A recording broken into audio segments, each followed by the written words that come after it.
오늘 목요 치유 집회에 들을 말씀은요. 기독교 안에 무속적 현상이라고 비난받는 신비주의 현상에 대한 저의 반박, 즉 기독교 안에서 나타나는 신비주의 현상을 무속적이라고 말하는 사람들에 대해서 제가 그것은 절대 아니다.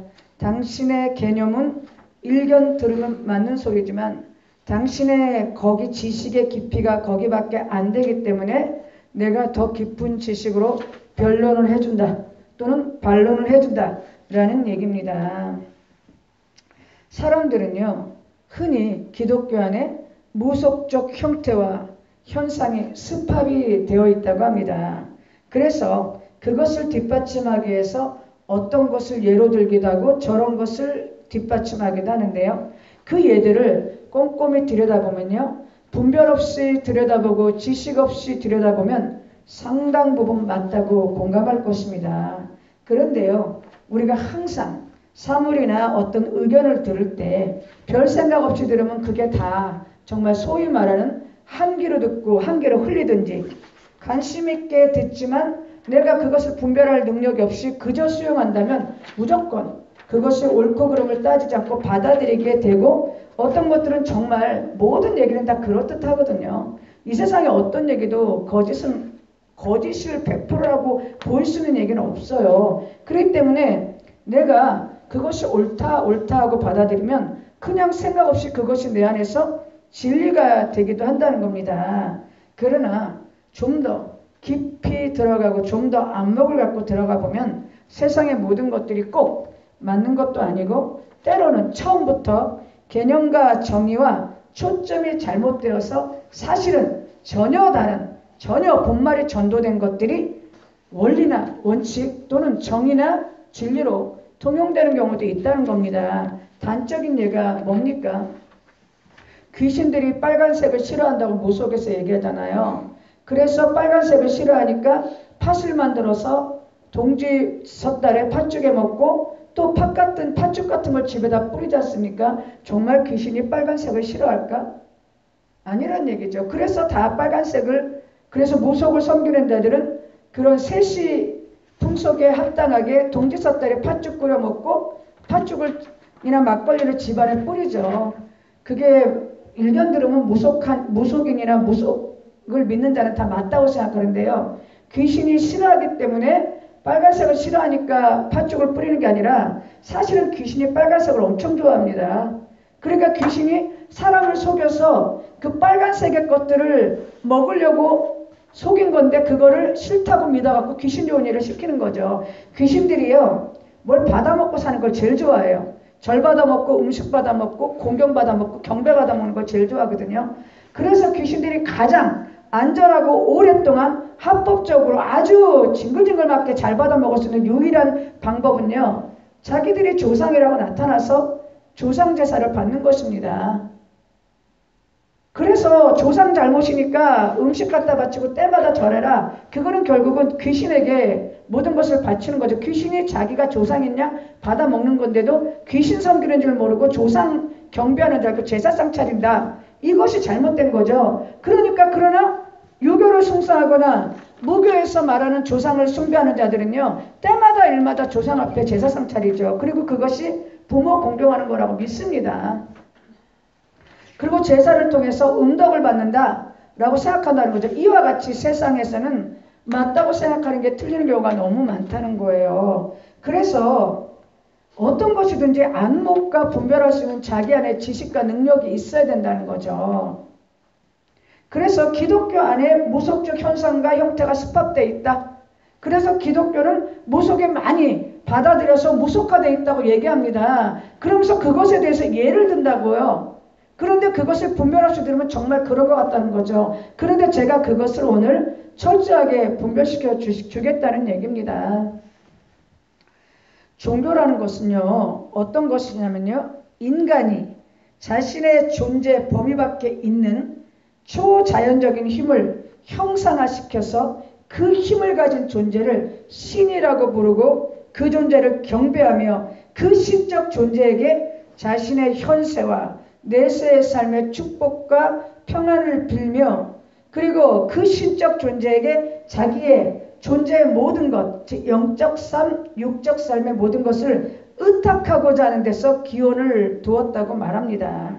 어떤 이들은요, 종교가 인간의 필요에 의해서 초자연적인 존재가 만들어지고 생겨났다고 합니다. 잘못된 생각이죠.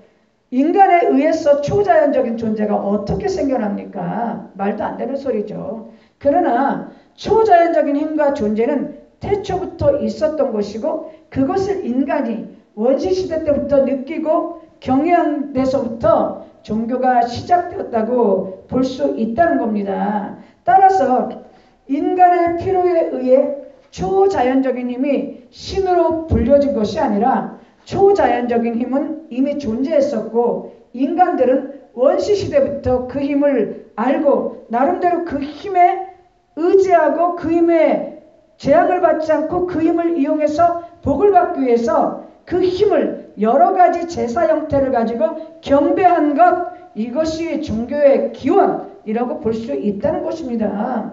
그리고 이런 것들은 나중에 점점 체계와 교리와 교주와 그리고 그 어떤 그 상징과 문화들을 가지고 하나의 종교 시스템을 가진 종교와 신앙의 형태로 총칭되었다고 볼 수 있다는 겁니다. 이해가 되시죠? 그런데요, 종교에는요, 두 존재가 있다는 거예요. 무슨 존재냐면 한 존재는 인간, 다시 말하면 육체적, 가시적, 물질적 존재가 있다는 겁니다. 인간으로 분류하는 육체적이고 가시적인 물질적인 존재가 있고요. 또 다른 한편에는 신 또는 영 또는 귀신이라고 총칭되는 비가시적인데 이 존재도 물질적인 존재예요. 물질적인 존재라는 게 뭐냐? 실존한다는 거죠. 근데 뭐냐? 비가시적이다. 안 보이는 존재라는 거, 실존하는 존재. 이 존재, 즉 인간이라는 존재와 영이라는 두 존재가 종교 안에는 기본적으로 존재하는 기본 양식이라는 겁니다. 영이라는 것이 그냥 4차원에 있는 누구라고 생각하면 안 돼요. 영은요, 우리와 지금 함께 우리의 육체에도 깃들고 공중에도 그러니까 무지무지 많고 온 사물에도 엄청 많은 비가시적인 물질적 존재예요. 영은 물질적 존재, 물질적 존재라는 걸 분명히 인식해야 돼요. 그런데 다만 이것은 비가시적으로 존재하는 물질적인 존재라는 겁니다. 따라서 종교란 어떻게 구성되어 있냐? 비가시적인 물질적인 존재인 영과 가시적인 물질적인 존재인 인간이 상호 존재하는 형태로 존립하는 것이 종교라는 것입니다. 따라서 영 그리고 인간, 당연히 물질적인 존재지만 약간은 개가 다른 이 두 존재가 만날 때는요, 당연히 만날 때는요, 인간의 이성과 지혜로는 이해할 수 없는 현상이 일어날 수밖에 없다는 겁니다. 이것이 바로 신비주의 현상이라는 거예요. 이해가 되십니까? 제가 말하는 게. 자, 보세요. 인간이 있습니다. 인간도 물질적인 존재죠. 강아지도 물질적인 존재예요. 근데 인간이 강아지를 업고 다닙니다. 개한테는 정말 쇼킹한 얘기입니다. 업고 다니는 게. 업히는 개는 미칠 지경일 거예요, 아마.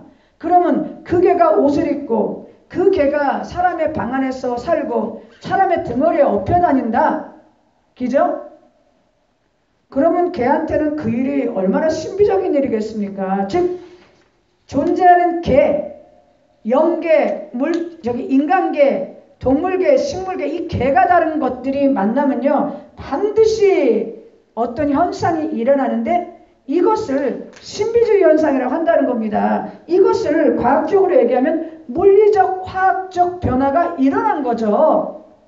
물리적, 화학적 변화가 일어났는데 영이 인간한테 들어오면 물리적, 화학적 변화가 일어나는데 이걸 다른 말로 하면 신비주의 현상이라고 하는 겁니다. 이해가 되십니까? 이런 얘기를 어디 기도원에서 들어요? 이게 종교학 아니지.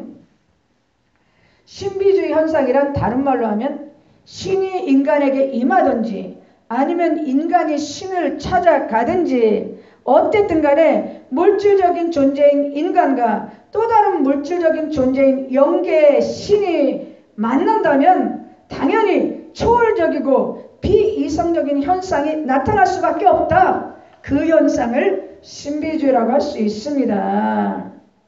그런데요, 이런 신비주의 현상은요, 인간이 자신이 믿는 신에게 나가서 그 신을 만나고자 할 때 때로는 신이 신 자신의 필요에 의해서 인간에게 임하게 될 때, 또는 인간이 신에게 임하고자 할 때, 신에게 나가고자 할 때, 또는 신이 인간에게 나가고자 할 때, 그 상호관계에서 중간에 영매자들을 껴서, 영매라는 힘을 가진 자들을 껴갖고 인간과 신이 만나게 해준다. 이런 세 가지 형태에서 신과 인간이 만날 때는요, 반드시 그 물질계와 영계인 존재가 다른 두 존재가 만난다면 거기에는 반드시 인간이 평소와는 다른 어떤 현상들이 일어날 수밖에 없다. 그것이 바로 신비주의를 얘기하는 거고요. 그것은 과학적으로 말하면 인간 안에 물질적 화학적 변화가 일어난 겁니다. 왜?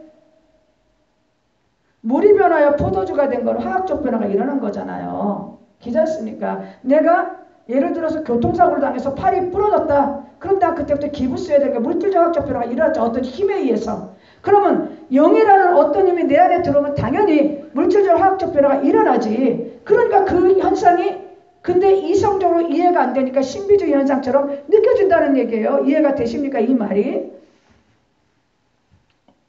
어쨌든 그 영이 인간에게 임하면 반드시 인간의 평소 정상적인 모습과는 다른 어떤 현상들이 일어날 수밖에 없는데 이것을 초자연적인 현상 또는 신비주의 또는 엑스터시라고 부른다는 겁니다.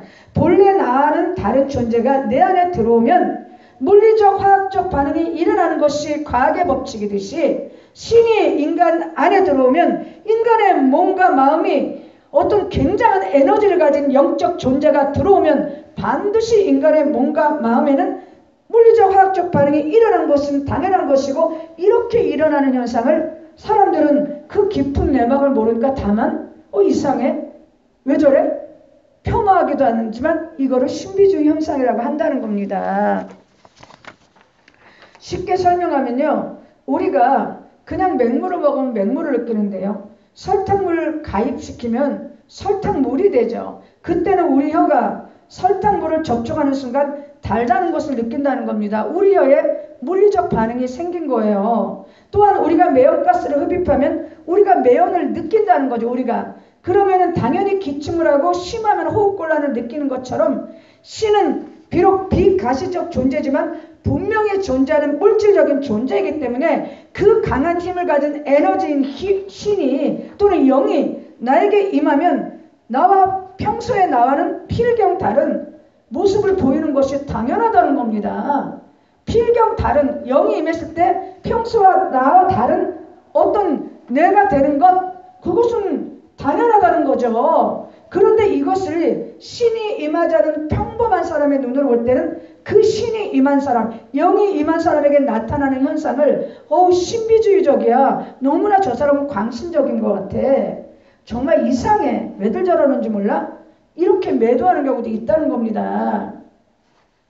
오순절날 다락방에 성령이 불같은 성령이 임하니까 술 취한 듯이 비틀거렸다면서요. 왜? 너무나 강한 에너지가 들어오니까 인간의 육체 안에 영혼 안에 들어오니까 그 육체와 영혼이 감당을 못하니까 그래서 물리적 반응이 일어나서 술 취한 것처럼 하는 거예요. 당연한 현상이죠. 이거는 무속적 현상이 아니라는 겁니다. 영이 임하면 개가 다른 인간에게 나타날 수 있는 당연한 물리적 화학적 반응은 어느 종교에서 어떤 영이 임하든 다 공통적으로 나타날 수 있는 신비주의적 현상이라는 거예요. 이해가 되십니까? 즉 신비주의라는 개념은 뭐냐? 영이 임한 자에게 나타나는 당연스러운 기이한 현상이다.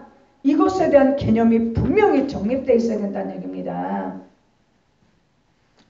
모든 종교는요. 신비주의를 기본적으로 가지고 있죠. 신과 만남을 목적으로 하는 종교가 신비주의가 없다면 그건 종교가 아니라는 것입니다. 신비주의는요, 신을 믿는 종교의 삶의 가장 중요한 신의 존재 양식을 드러내는 표현 형식이에요. 신이 어떻게 인간 안에 자기의 존재를 드러냅니까? 그것을 드러낼 때 나타날 수 있는 가장 중요한 존재 형태가 신비주의라는 것입니다. 그런데 중요한 거는 신이 인간에게 나타날 때 인간에게 보일 수 있는 이 신이 임한 인간에게 나타나는 많은 현상들을 신비주의라 할 때 모든 신앙인들이 다 이렇게 신비 체험을 할 수 있는 건 아닙니다. 이해가 되십니까? 그래서 인간들은요, 한편으로는 신이 임한 자, 영이 임한 자의 그 독특한 신비주의 현상을 광신이다, 너무 신비주의에 몰입하는 것 같아, 너무 이상해, 이상하지 않아? 성령이 임하는데 어떻게 저렇게 행동할 수가 있어? 이렇게 폄하하면서도 한편으로는 자기가 그런 영적 체험을 하지 못하는 것에 대한 갈증이 심하다는 거예요. 그러니까 그렇다는 거죠. 그런데 이런 신이 임한다, 영이 임하는 이런 현상은 모든 종교인들이 다 체험하는 것도 아니라는 거예요. 그러나 신비주의는 뭐냐? 모든 종교의 본질이고, 신비주의는 종교의 삶에 자기가 믿는 신이 자기를 계시하는, 인간 삶에 계시하기 때문에 가장 중요하게 나타나는 신의 존재 발현의 형식이지만, 이것이 하나님과 상관없이 이루어지는 신비주의는 모두 악령의 역사라는 것입니다. 따라서 우리는 신비주의가 내 안에서 이루어질 때 성령의 역사는 그것은 사는 길이지만, 신비주의가 예수를 믿든 예수를 안 믿든 악령에 의해서 이렇게 신들과의 만남에 기이한 현상, 초자연적인 현상들이 일어난다면 이건 절대적으로 절제하고 그 영을 쫓아내야 되는 그 길이 남아있는 거지, 신비주의 자체가 매도당할 일은 아니라는 것이에요. 우리는요, 신비주의의 정점을 엑스터시 상태라고 부른다는 거죠. 엑스터시, 즉 망아, 자기 초월적 상태, 다른 말로 하면 황홀경의 상태라고 그러죠. 우리가 황홀경 하면은요, 세 개를 성경에서 볼 수 있습니다. 하나는 엘리사와 엘리야 그룹들은요, 황홀경 선지자였어요. 황홀경, 즉 망아 상태에서 예언하고 치병했던 선지자였고요. 또 대표적인 황홀경 상태는 신약에도 2번 나오죠. 어디 나옵니까? 베드로가 비몽사몽 가운데 하늘에서 보자기가 내려왔을 때, 그리고 바울이 황홀 중에, 즉 비몽사몽 중에 하나님을 만난 그런 체험이 있다는 거죠. 이렇게 망아적 상태, 자기 초월적 상태에서 이르는 이 상태를 황홀경이라고 그러는데요. 이때는 인간이 이상심리는 왜 이상심리입니까? 신이 임했기 때문에 이상심리가 온 거죠. 그런 상태에서 신이 임했을 때 엑스터시 상태가 되는데요. 이렇게 신이 임해서 이런 망아적이고 초월적인 상태가 되면 인간은 평소의 모습과는 전혀 다른 모습이 나타나고, 심지어는 그 사람에게 그전에는 없었던 놀라운 초월적인 능력이 주어진다는 겁니다. 예언, 치병, 제의, 사령, 인도 등의 종교적인 현상, 다시 말하면 예언을 할 수 있고, 점을 칠 수 있고, 병을 고칠 수 있고, 제사를 할 수 있는 어떤 그 제사 행위를 할 수 있는 사제가 되고, 죽은 자들의 영을 하늘로 인도한다거나 죽은 자들의 영을 끌어내는 등의 이러한 현상이 일어난다는 거죠. 이러한 현상은 영이 인간에게 임하면 나타나는 모든 종교에서 다 일어날 수 있는 현상이에요. 쉽게 말하면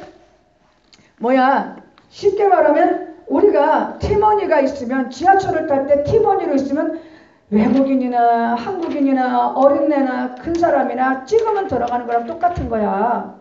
영이 임하면 나타날 수 있는 모든 현상이라는 거죠. 이거는 기독교도 예외가 아니라는 거예요. 즉, 그리고 더 나가서 이런 현상이 없다면, 영이 인간에게 임해서 나타날 수 있는 이 초월적인 엑스타시 상태, 신비주의, 그래서 나타나는 초월적인 힘을 가진 인간의 초월적인 힘이 인간에게 주어지는 것, 이것이 없는 종교가 어떻게 종교입니까? 유교를 종교라고 합니까? 기잖아요. 심지어는 철학적 종교인 불교까지도 스님들이 돌을 닦아갖고 축지법을 행하고 둔갑술을 행하고 티베트 승려들은 그 집까지 하는데 이것이 없으면 이게 종교가 아니죠. 기독교도 예외가 아니라는 것입니다.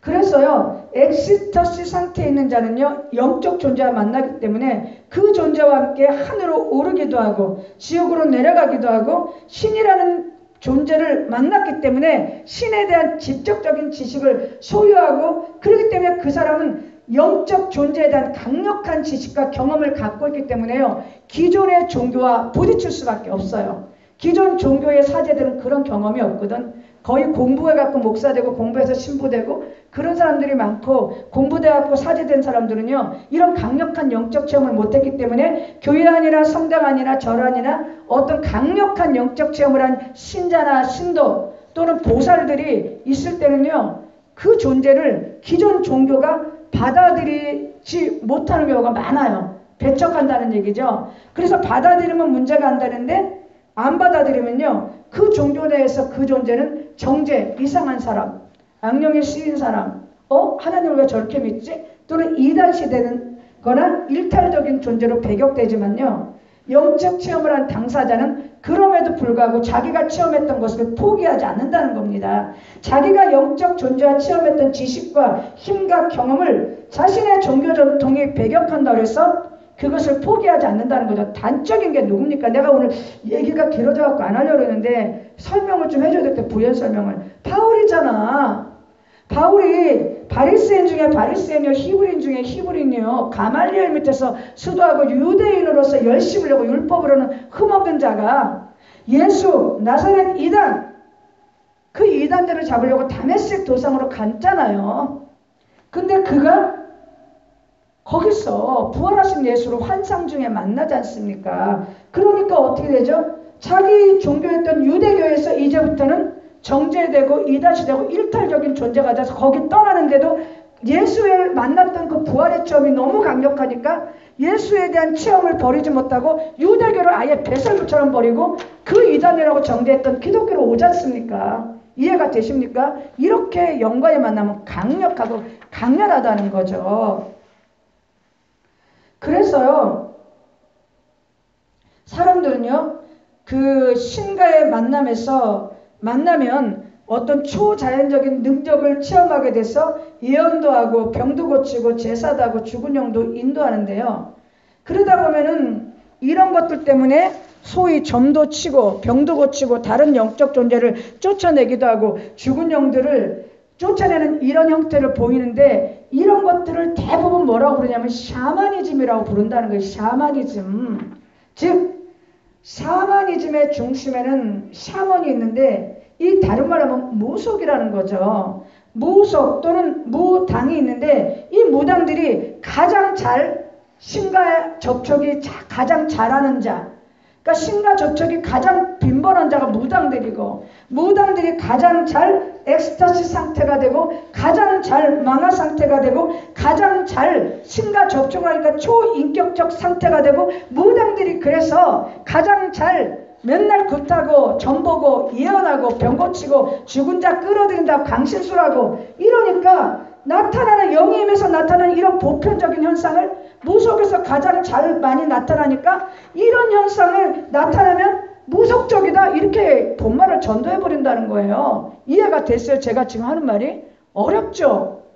즉 이거는 보편적인 현상이라는 거야. 영이 임하면 인간은 평소와는 다른 모습을 보이게 되고, 영이 임했기 때문에 그는 평소엔 인간과는 다른 놀라운 힘, 예언도 하고 치병도 하고 사제로서 제사를 지낼 수도 있고 죽은 영을 이끌어낼 수도 있고 자기가 엑스타시 상태에서 혼이 탈원해서 하늘에 오를 수도 있고 지옥에도 오를 수 있는 이런 강력한 영적 체험을 하는 것은 모든 종교에서 다 나타나는 영적 현상인데, 무속에서 가장 잘 나타나니까 이런 현상을 나타내면 거꾸로 모든 무속적이다 라고 폄하한다는 겁니다. 아니라는 거예요. 이건 모든 종교에서 나타나는 영적 현상이야. 왜? 종교가 아니라도 무신자도 마찬가지예요. 영이 임하면 나타나요. 종교 없는 자도.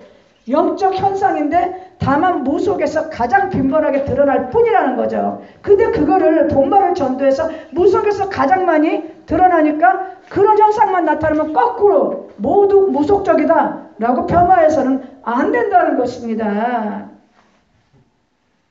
문제는 여기 있다는 거죠. 엑스타시 상태에서 초자연적인 존재와 접촉을 하면 인간의 일반 모습과는 다른 모습이 보이고 더 나아가 초자연적인 능력을 소유하는데 예언이나 치병, 제의, 사령인도 그리고 귀신을 쫓아내는 이런 종교적 현상이 나타날 때 이것이 과연 샤머니즘의 고유한 형태인가 아니면 이런 영적 양태는 모든 종교에서 다 나타나는 현상인가를 전혀 구분하지 못하고 이런 현상만 나타나면 기독교 안에서 무속적인 현상이 나타났다라고 매도하는 것은 옳지 못하다는 것입니다. 이것은요, 이런 영적 양태는 샤머니즘에서 자주 나타날 뿐이지 샤머니즘에서만 나타나는 영적 형태가 아니라 신이라는 영적 존재를 하는 모든 종교, 모든 사람에게서 다 나타날 수 있는 영적 양태고 더 나아가 무신론자도 영이 세상에 만연한 영이 임하면요 어느 날 갑자기 이렇게 됩니다. 이해가 되십니까? 그러니까 그 세계적으로 병을 잘 고쳤다는 사람들의 그 얘기를 들어보면요 어렸을 때 갑자기 숲에 놀러 가는데 어떤 하얗게 빛이 비치더니 자기가 그때부터 예언하게 됐다. 걔가 종교 있어요? 어린애가? 영이 임하면 다 그렇다는 거죠. 그런데 주로 그런 현상이 무속에게 많이 일어나니까 무속적이라고 판단한다는 거죠. 그러나 그거는 본질을 잘못 판단한다는 거죠. 따라서 우리가 흔히 기독교 안에서 방언을 한다거나 음악을 틀고 춤을 춘다거나 예언이나 병을 고치고 입신한 것처럼 보이는 이런 영적 양태들을 소위 신학자들은 기독교 안의 무속적 현상이라는 게 아니라 기독교 안에 있는 무속적 현상이 아니라 기독교에서도 성령이 임하면 나타날 수 있는 영적 양태다라는 개념을 정립해야 된다는 겁니다. 그러니까 사울이 예언을 성령을 받았을 때 사울이 성령을 받았을 때 빨개를 벗고 하루 종일 누워서 예언을 했다 그러잖아요. 왜? 영이 임했으니까.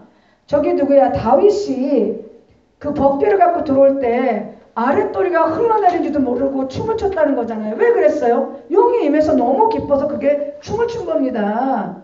예? 이게 무슨 그러면 다윗도 무속적이고 사울도 무속적이에요? 아니잖아요. 아니지 않습니까? 기잖아요. 그럼 누굽니까? 에스겔은 말할 것도 없어. 막 자기를 들어갖고 막 여기서 뭐 그발 강가에서 바벨론 강가에서 어디로 옮기고 뭐 세상에 에스겔 같은 사람도 없고요. 또 하나는 이사야.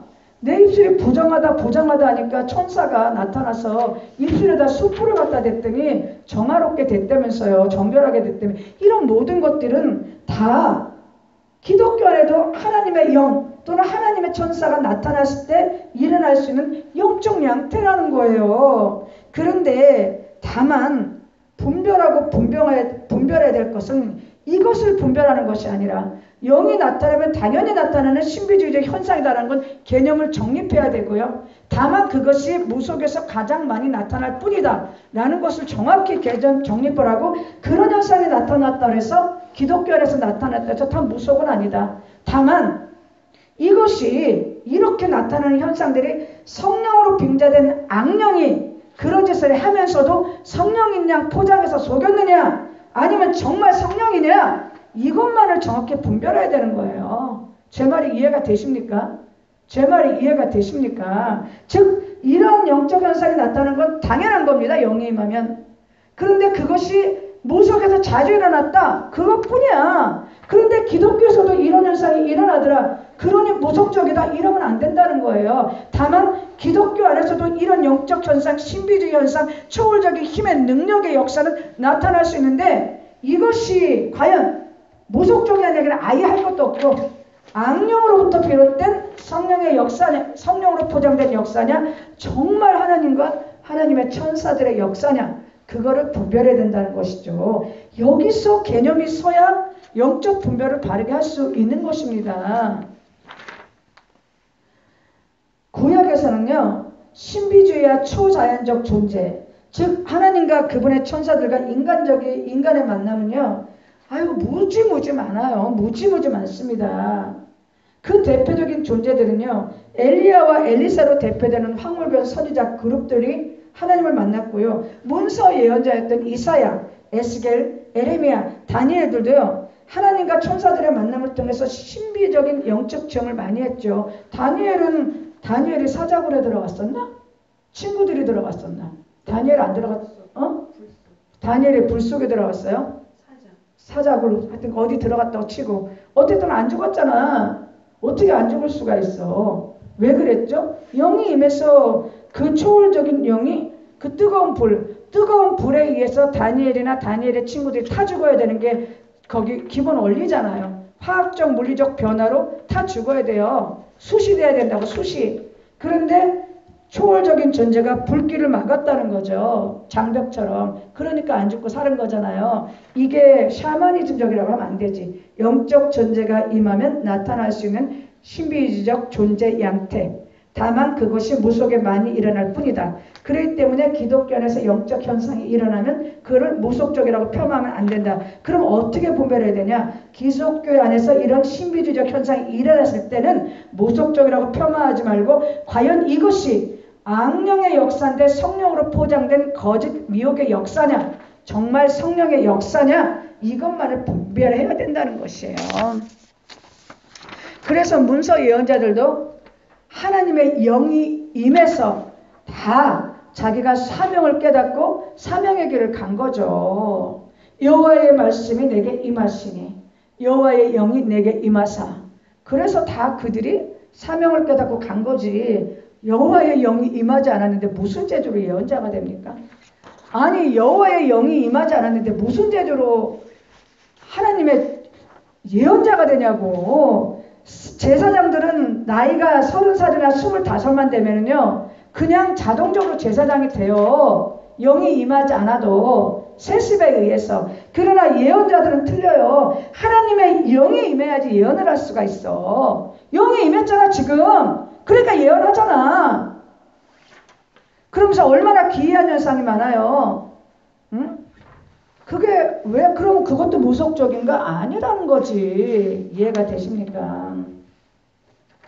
따라서 성경에는요, 신비주의는 당연한 영적 현상이고 하나님과 인간이 만나는 지극히 아름답고 거룩한 만남이라는 거죠. 예수님이 오병이어, 물고기 2마리와 보리떡 5병, 물고기 2마리와 보리떡 5개로 5,000명을 먹인다. 있을 수가 있습니까? 있을 수가 있습니까? 있을 수 있다는 거예요. 있을 수 있다는 거죠. 그러나 이건 신비적인 거라는 거죠. 이렇게 성경은요, 신비주의 현상을 매도한 적이 없다는 거예요. 왜? 그것은 하나님이 인간에게 하나님을 계시하는 지극히 아름답고 거룩한 현상이라는 거죠. 그리고 그것이 계시될 때 인간은 하나님을 가장 직접적이고 실제적으로 또 만나고 그 만남을 통해서 하나님을 아는 지식의 영적 깊이가 실제적으로 변화된다는 겁니다. 그래서 신비주의는 굉장히 좋은 거라는 거죠. 다만 악령에 의해서 성령인 줄 알고 하나님인 줄 알고 미쳐 날뛰어서 문제지. 그게 제일 큰 문제예요. 영분별을 못한다는 거. 영분별을 못하는 게 기독교 안에서 문제지. 무속적이라고 폄하할 건 하나도 없다는 거죠. 그렇게 행동하는 이상한 짓들은 다 악령에 속아서 성령인 줄 알고 하는 영분별 못해갖고 하는 이상한 짓들이지 무속적인 거하고 아무 상관없다는 거예요. 이해가 되십니까? 그래서 이스라엘 예언자들은요, 이스라엘 예언자들이 배격한 것은 신비주의가 아니라 신비주의를 가장한 거짓과 속임수, 그리고 백성을 타락으로 이끌었던 가나안 종교의 주술들을, 이런 것들을 극렬하게 배격하고 이단시했다는 것을 명심해야 된다는 얘기입니다. 따라서 신비주의 자체를 무속적이다, 무속적 현상이라고 정의할 것이 아니라 신비주의를 가지고 행하는 과정들, 즉 어떤 영이 임했던가 나에게, 그리고 그 영이 임했던 결과물들이 어땠는가, 즉 기독교 신자인 나에게 임했던 신비주의고 초월적인 어떤 영적 존재가 나한테 임해서 나에게 나타났던 수많은 기이한 현상들과 초자연적인 능력들이 과연 성령에서 비롯됐나 악령에서 비롯됐나 그것만을 분별해야 된다니까요. 거기서 다수가 다 자기한테 하는 건 성령인 줄 알아. 그래서 영분별 못해갖고 다들 이렇게 복마전이 되는 거예요. 복마전. 너도 나도 복마전. 우리 모두 복마전. 그런데도 분별을 전혀 못한다는 거죠. 신비주의는 하나님과 인간이 만나는 고유 영역입니다. 신과 인간이 만날 때 거기서 일어날 수 있는 고유 영역에서 일어나는 현상이에요. 그런데 이 신비주의는요, 누구나 다 접할 수 있는 것이 아니라 오직 하나님의 허락하신 자에게만 열어주는 아주 아름다운 영역이라는 겁니다. 따라서 이 신비주의에 대한 바른 개념과 이해가 없다면 그러면서 관념적으로 신비주의는 안 된다, 신비주의는 악하다 라고 매도하는 것은요, 하나님과 성도들의 만남을 평가절하하고 하나님의 영이 임하는 것, 성령이 임하는 것을 함부로 매도하는 그런 폄하하는 짓이라는 겁니다. 인간이 신을 만나는 것은 오직 신비로 가능한 거지 이성이나 세상의 지식으로 절대 가능하지 않아요. 인간이 신을 만나는 것은요, 정말 신비로 가능한 거지 이성이나 세상 지식으로 절대 가능하지 않다니까요. 그렇지 않습니까? 그런데 일부 신학자나 일부 목사님들은요, 신비주의라면 경기를 일으켜. 아니 그냥 싫으면 싫지 왜 또 경기를 일으켜. 그러니까 나는 또 그런 목사나 신학자들을 보면 내가 경기가 일어나 하도 이상해서. 왜? 생각하는 게 너무 짧으니까. 자기가 자기 지식과 영적 체험이 짧은 것을 반성하고 부끄러워해야지. 왜 자기 지식의 정말 짧은 그 지식을 가지고 신비주의 전체를 매도하냐고요. 난 신비주의가 좋다는 건 아니야. 막 악령에 들려갖고 기독교 안에서 막 예언하고 그런 사람도 한심해 나도. 기독교 안에서도 자기가 악령에 씌어갖고 예언하고 악령에 씌어갖고 치병하고 악령에 씌어서 귀신 쫓아내는 데고 막 악령에 씌어갖고 막 자기가 지옥에 가서 누구 목소리를 들었네, 누구를 만났네, 뭐 입신했네. 나도 한심해 그런 자들. 그렇지만 그거는 악령에 의해서 그런 거지만 성령에 의한 것은 너무나 아름다운 거예요. 하나님을 믿으면서 하나님을 만나지 못한다면 그게 무슨 신앙인입니까? 그런데 왜 자꾸 하나님과의 만남의 이 거룩한 영역, 하나님만이 주실 수 있는 그 신비로운 신과 인간의 그 접촉점을 왜 그렇게 목사님들과 신학자들은 경기를 일으키며 싫어하는지 모르겠다는 얘기입니다. 아주 그냥 나도 그 얘기 들으면 경기가 일어나. 기독교 안에서 일어나는 무속적 현상은요, 그러니까 기독교 안에서 일어나는 신비주의적 현상은 무속적 현상이 아니라 당연히 하나님이나 하나님의 천사 또는 사단이나 그의 수하들인 귀신과의 접촉에서 일어나는 당연히 변화되는 물리적 화학적 현상이고, 이것은 그냥 이게 과학적으로 보면 물리적 화학적 현상이지만 인간의 눈으로 볼 때는 초월적이고 망화적이고 초자연적인 일이지만 어쨌든 간에 영과의 접촉에서 발생하는 현상이라는 겁니다. 그리고 다만 신비주의가 갖고 오는 결과물들, 그 악한 영이 주는 영적 현상으로 인해서 그 결과물들이 악하고 거짓될 때 그것이 악령적이라고 평가해야 될 것입니다. 그러나 하나님으로부터 오는 모든 신비로운 현상들, 꿈, 계시, 환상, 황홀, 투시, 영적인 능력, 그리고 이상, 천사의 인도 등은 우리를 영적으로 더 풍성하게 하나님을 만나는 길로 이끄는 하나님의 도움의 수단, 하나님이 우리를 영적인 생명을 주시는 하나님의 수단이자 하나님의 장치라는 것을 잊으면 안 돼요. 베드로가 유대인이 이방인을 만나는 것은 정결하지 못하다, 이방인들은 더럽다 라고 할 때 고넬료한테 가야 되는데 이 베드로 사고방식이 이 모양이니까 하나님의 꿈을 꾸지, 화물경 중에 그 보자기에 그 더럽고 부정한 짐승 가득 보여주잖아요. 그러니까 베드로가 나는 이런 부정한 거 못 만든다니까 내가 깨끗하게 했으니까 여러 말 하지 말고 고넬료한테 가라 그러잖아요. 꿈꾸니까 가잖아. 그렇지 않습니까? 바울이 예수님 그 믿는 자들 다 잡으려고 다메섹 갈 때 부활하신 예수 만나니까 유대교 배설물처럼 버리고 그때부터 주는 그리스도셔 살아계신 하나님의 아들이라 하면서 그때부터 복음 전하잖아요. 그러면 누구를 만났죠 지금? 황홀경 중에 환상 중에 예수 만났고 비몽사목 황홀경 중에 하나님 만났고 다 그런 걸 통해서 자기가 영적인 풍성함을 얻는 거죠. 바울이 어땠습니까? 너무나 고린도에서 살기 힘드니까 그만두려고 그랬잖아. 그랬더니 전날 밤에 예수의 영이 나타나서 이곳에는 내 백성이 많다. 두려워하지 마라. 내가 너와 함께한다. 그러니까 1년 6개월 고린도에서 살게 했잖아요. 그게 말씀 갖고 됩니까? 세상 지식 갖고 되냐고요. 이해가 되십니까? 이해가 되십니까? 영적인 체험이 있어야지 담대하게 그것이 있어야지 목숨 바치고 하나님 앞에 나가지. 그것이 없는 자들이 어떻게 하나님 앞에 목숨 바치고 나갑니까? 그거는 자기 신념, 자기 의로서 하는 짓밖에 안 돼요. 말이 좀 길어갖고 어쨌든 그랬어요.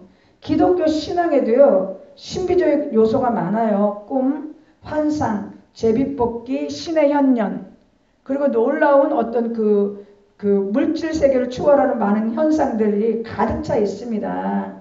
그런데 신비주의는요. 어쨌든 간에 하나님을 올바로 믿고 하나님을 풍성하게 아는 지식으로 이끄는 역할을 하고요. 그런데 가장 중요한 것은 신비주의를 통해서 하나님과의 교통이 이루어지고요. 그리고 신비주의는 하나님을 잘 믿도록 돕는 몽학선생의 역할을 한다는 거죠. 그러나 그 자체가 신앙의 궁극적인 목표는 되어서는 안 돼요. 왜? 신비는 하나님 쪽에서 열어주는 거예요. 제일 좋아요. 그러니까 신비라는 것은 하나님이 인간에게 오셔서 하나님의 목적대로 신비를 열어줄 때 아무 문제가 없고 아름답고 풍성한 거죠. 근데 인간이 자꾸 하나님의 세계를 엿보려고 그것을 어떻게든지 열어보려고 애쓰는 게 주술이고 술수고 마술이잖아. 그 짓을 하면 필히 성령이 역사하는 게 아니라 그 짓 가운데 반드시 악령이 역사해서 영적 현상이 일으켜서 거기서 완전히 다 미혹당해요. 지금 기독교 안에서 일어나는 많은 일들이 다 주술이에요. 하나님을 믿으려고 하나님의 능력 받고 하나님의 뭔가를 끌어내려고 인간편에서 가진 노력 다 했더니 뭔가 얻어냈더라. 기도 열심히 하고 찬양 열심히 하고 뭐 열심히 하고 뭐 열심히 했더니 이런 일이 일어났다. 그거 다 주술이야. 거기서 다 악령이 그거 가지고 속이는 거거든. 그래서 많은 성령의 역사를 거의 다 주술의 역사, 사단의 역사예요. 거기서 영분별 못해갖고 다 속아 넘어가는 거예요. 이해가 되시죠? 제가 하는 말이. 그리고요. 또 하나는 어떤 이들은요. 성경 말씀밖에 없다고 얘기합니다. 근데 이 생각 자체를 버려야 돼요. 아무리 성경이 좋다 해도 어떻게 성경 말씀밖에 없습니까? 어떻게 성경 말씀은 하나님이 하나님을 잘 믿도록 도와주는 장치 가운데 하나일 뿐이에요. 그렇지 않습니까? 성경 말씀은 하나님 말씀이기 때문에 가장 존귀한 위치에 있더라도 성령의 하위 개념이죠. 성령 하나님이 상위 개념이지. 신비를 일으키는 존재는 성령 하나님이죠. 신비를 일으키는 존재는 성령 하나님인데 이 말씀이 성령보다 하위 개념인데 성령보다 높이 돼서 말씀으로 신비를 다 제어한다. 말도 안 되는 짓이에요. 말도 안 되는 짓이라는 겁니다. 성경 역시 하나님이 분정한 신비 가운데 하나입니다. 그렇기 때문에 하나님의 성령의 역사를 성경의 하위 개념으로 두는 오류를 범하지 말아야 된다는 거죠. 어떤 사람은 이래요. 우리들에게 나타나는 영적 현상을 꼭 성경에 비춰서 조명해 봐야 된다고 얘기하죠. 어떻게 조명을 할 건데? 성경에 한두 개가 아닌데 어떻게 조명을 할 건데? 네 입맛에 맞게 성경 따다가 네 잣대로 들이대려고 그래? 신비한 현상이 일어난 건 둘 중에 하나야. 악령이 나한테 그랬든 성령이 그랬든 그건 영이 그러는데 영이 그러는 걸 어떻게 말씀이 상위 개념이 돼서 그걸 제어합니까? 성령 하나님이 그랬다라면 말씀이 따라와야지. 왜 성령이 말씀을 따라가야 되는데? 개념 정리가 이렇게 분명하지 못해서는 안 된다는 거죠. 따라서 성령의 분명한 성령의 역사라면 성경보다 상위 개념이에요. 왜? 하나님이 상위니까.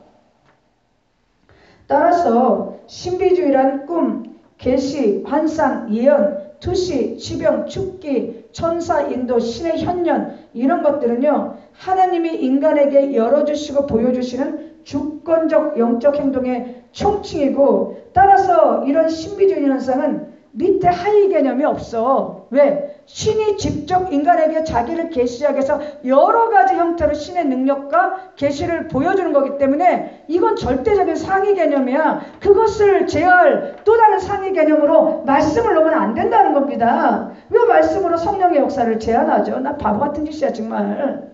응? 왜 그래 도대체? 상위 개념으로 성령의 행하심이 있고 말씀은 그것을 따라올 뿐입니다. 다만 영적 현상이 악령이냐 성령이냐 그것만을 조명해야 돼요. 그거를 분별할 능력을 받아야 돼요. 그게 없어서 이 난리 이 복마전이 벌어지는 것 뿐입니다.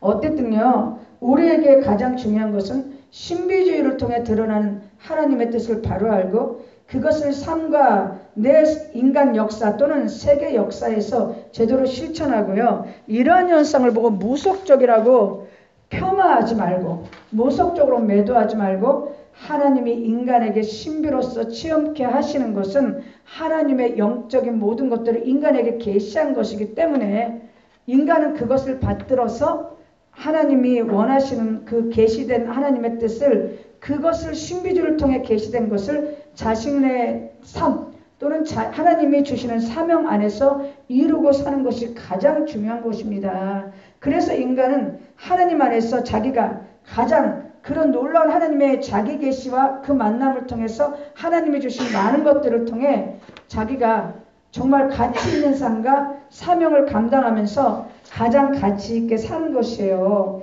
이것을 분명히 알면 바른 영분별을 할 수 있고요. 영이신 하나님과 온전한 만남을 통해서 정말 이 땅에서도 정말 풍성한 영적인 열매, 영적인 지식, 영적인 동행, 영적인 기쁨, 영적인 축복 받으며 살아갈 수 있습니다. 여기까지 하겠습니다. 다리 아파.